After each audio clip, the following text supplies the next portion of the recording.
Bonjour, assalamu alaikum, bienvenue pour cette nouvelle émission de Halal ou Haram. Bonjour Monsieur Omar, assalamu alaikum. Wa alaykoum Comment salam wa allez-vous? rahmatullah, ça va, alhamdulillah.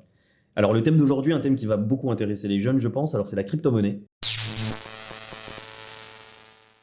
Alors déjà, première question, est-ce que vous pouvez nous expliquer justement qu'est-ce que la crypto-monnaie? La crypto-monnaie, en fait, c'est né, on peut dire, en réaction, même si c'est peut-être pas la date exacte, mais avec la crise des subprimes en 2008, lorsqu'il y a la fameuse banque américaine Lehman Brothers qui s'est écroulée. Oui. Et donc, il y a eu cette volonté de ne plus dépendre d'un organe centralisé. Donc, Une banque, c'est ça? une banque, tout à Une banque? fait, une banque. Et donc, à travers ce qu'on appelle la blockchain, on a créé une monnaie virtuelle. Un des crypto-monnaies la plus célèbre, c'est le Bitcoin. Et en fait, le principe de la blockchain, c'est de passer d'un système centralisé à un système particulier à particulier, peer-to-peer en anglais, pour ne plus dépendre d'un organe en particulier qui va faire caution en fait et qui va être là pour donner l'assurance de la transaction.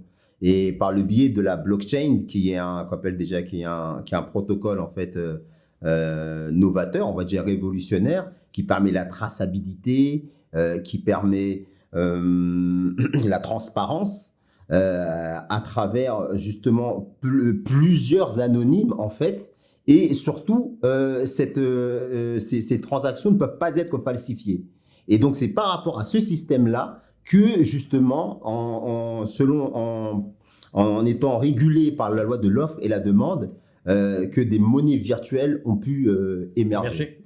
Alors, ma question qui suit est toute simple, hein, et du moins, quel est le point de vue justement de l'islam concernant ces crypto-monnaies? Bien, en fait, le principe de la décentralisation, il a des avantages et des inconvénients. Mais on peut dire qu'il y a beaucoup plus de désavantages que d'inconvénients dans la mesure où la valeur de cette monnaie, elle n'est régie que par la loi de l'offre et de la demande. Et là, le revers de la médaille de la décentralisation, c'est le fait qu'il n'y a pas un organe qui sera là pour réguler. Si bien que c'est une des raisons qui rend cette monnaie virtuelle aussi volatile, si bien que du jour au lendemain, sa valeur, elle peut diminuer.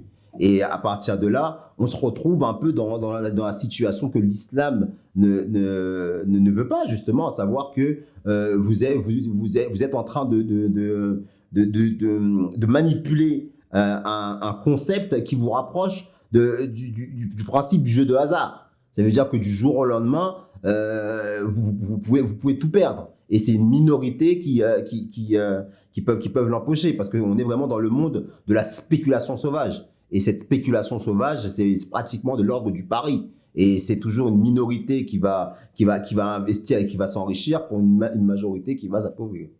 Alors justement, vous venez de parler un petit peu des principes de l'islam sur les finances. Justement, est-ce que vous pouvez juste nous rappeler quels sont les principes clés de l'islam par rapport aux finances? Bien, la transparence, la condamnation de l'usure, hein, même si aujourd'hui on vit dans une société qui est régie par là. Donc c'est parce qu'elle est régie par là, on ne peut pas faire autrement, qu'on vit dedans, on ne peut pas s'extraire. Mais sur le principe, le fait d'emprunter de l'argent et de fixer un taux fixe ou fluctuant, mais un taux au préalable pour se faire rembourser avec donc des intérêts, eh bien, ça, c'est quelque chose que l'islam condamne complètement parce que ça ne peut qu'engendrer des maux dans la société et même voir des conflits. Et d'ailleurs, les deux guerres mondiales ont souvent été liées justement à une crise économique liée justement au système capitaliste essentiellement basé sur l'intérêt.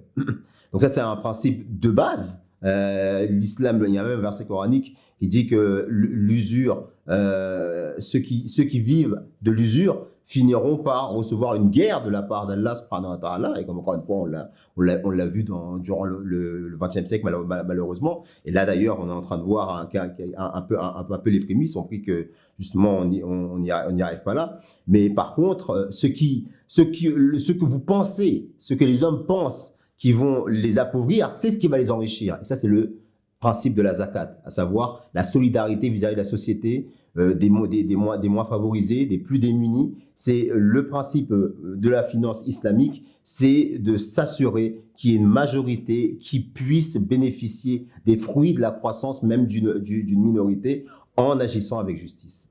Très bien. Et une dernière question, hein, c'est un petit peu plus personnel là.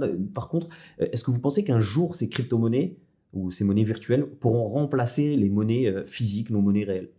Bien, à partir du moment où le principe de la volatilité, je ne suis pas économiste, donc je ne sais pas si c'est quelque chose qui est possible, mais sait-on jamais. C'est à partir du moment où le principe de la volatilité, il est réglé, hein, l'un de ces principes, et d'autres mots encore,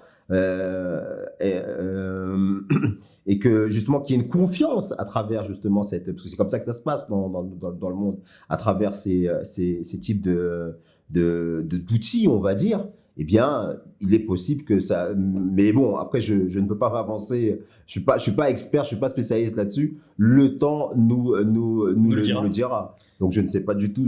Pour vous répondre franchement et clairement, et pour pas me prendre une représailles de commentaires négatifs. Oh, l'ignorant, il est en train de parler, il dit des choses qu'il ne sait pas. Je ne dirais, je ne sais pas. Parfait. Bah, écoutez, merci beaucoup pour toutes ces réponses et à très bientôt, Inch'Allah. Salam alaikum. Wa alaikum salam wa rahmatullahi wa barakatuh.